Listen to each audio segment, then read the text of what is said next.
విజయవాడ వర్తక సంఘాలకి నా యొక్క ధన్యవాదాలు. నమస్కారం. అయితే విజయవాడలో మాది విజయవాడ. నేను సేల్స్మెన్. నా పేరు మరీది వీర వెంకట నాగరాజు. అయితే నేను 29 సంవత్సరాల నుంచి మార్కెట్ ఫీల్డ్లో ఉన్నాను.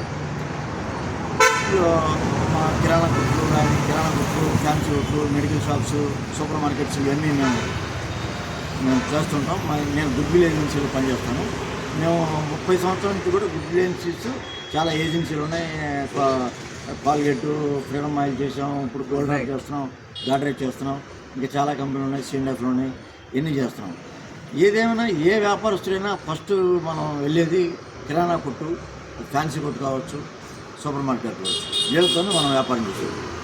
ఒక 10 సంవత్సరాల క్రితం చాలా బాగుండేది వ్యాపారాలు. డిస్ట్రిబ్యూటర్ కోసం ఎదురు చూసేవాళ్ళు. డిస్ట్రిబ్యూటర్ కూడా అలాగే షాప్ వాళ్ళు డిస్ట్రిబ్యూటర్కి చక్కగా మంచి మర్యాదగా చేయటం, వాళ్ళని రిసీవ్ చేసుకోవటం, డిస్ట్రిబ్యూటర్ షాప్ అతని దగ్గరికి వెళ్ళి ఎలా ఉందా, బాగుందా, వ్యాపారాలు ఉందా, ఇలా మాట్లాడుకుని వ్యాపారం సవ్యంగా సాగిపోయేది. ఒక 10 ఏళ్ళ నుంచి కూడా 10 లేకపోతే 7-8 ఏళ్ళ నుంచి కూడా ఈ గవర్నమెంట్ మాల్స్కి పర్మిషన్ ఇవ్వడం వల్ల మాల్స్ పెరిగిపోయి ఈ మెట్రోలు, రిలయన్స్, అలాగే కొత్తగా డీమార్ట్లు ఈ రావటం వల్ల ఈ చిన్న చిన్న వ్యాపారస్తులు, కిరాణా షాపుల వాళ్ళకి చాలా వ్యాపారం బాగా దెబ్బతినేసి చాలామంది షాపులు తీసేశారు. చాలామంది పాపం ఇది చేసుకోవాలి. ఎందుకంటే కిరాణా షాప్ మీదే జీవనం గడిపే వాళ్ళు చాలామంది ఉన్నారు. వాళ్ళు వ్యాపారం చేసుకుని పిల్లల్ని చదివించి పెద్ద చేసి వాళ్ళ బాధ్యత ఏంటి చేసే కిరాణా వ్యాపారం మీద ఆధారపడిన వాళ్ళు చాలామంది. ఇవాళ ఈ డీమార్ట్లు, మెట్రో వల్ల వాళ్ళ వ్యాపారాలు బాగా దెబ్బతినేసినాయి. ఇది కాకుండా ఆన్లైన్ వ్యాపారం కూడా గవర్నమెంట్ ప్రోత్సహిస్తుంది. ఆన్లైన్ వ్యాపారంలో ఇవాళ ఆల్రెడీ ఒక పాల ప్యాకెట్ చెప్పినా 10 గంటలకు తీసుకొచ్చి ఇస్తామని చెప్పేసి యాప్లో పెడుతున్నారు.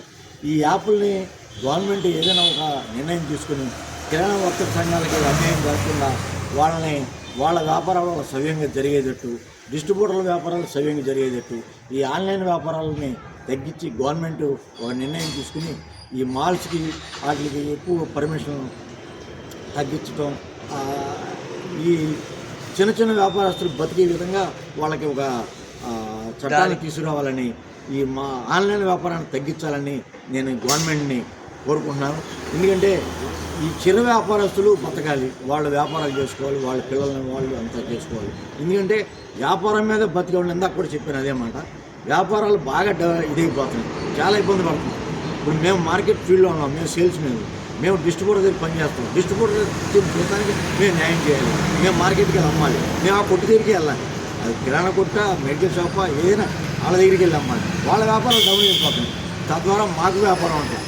డిస్ట్రిబ్యూటర్ల పరిస్థితి సరిగా లేదు, సేల్స్మెన్ పరిస్థితి సరిగా లేదు, కిరాణా వ్యాపారాలు సరిగా లేదు. దేనివల్ల అంటే మ్యాక్సిమం ఆన్లైన్ వ్యాపారాల వల్ల వీటన్నిటికీ కూడా చాలా అన్యాయం జరుగుతుంది. గవర్నమెంట్ ఆలోచించి ఏదైనా నిర్ణయం తీసుకుని కిరాణా వర్తక సంఘాలకి న్యాయం జరిగే విధంగా చూడాలని నేను ఆ గవర్నమెంట్ వారిని నేను వేడుకుంటున్నాను. Thank you boss.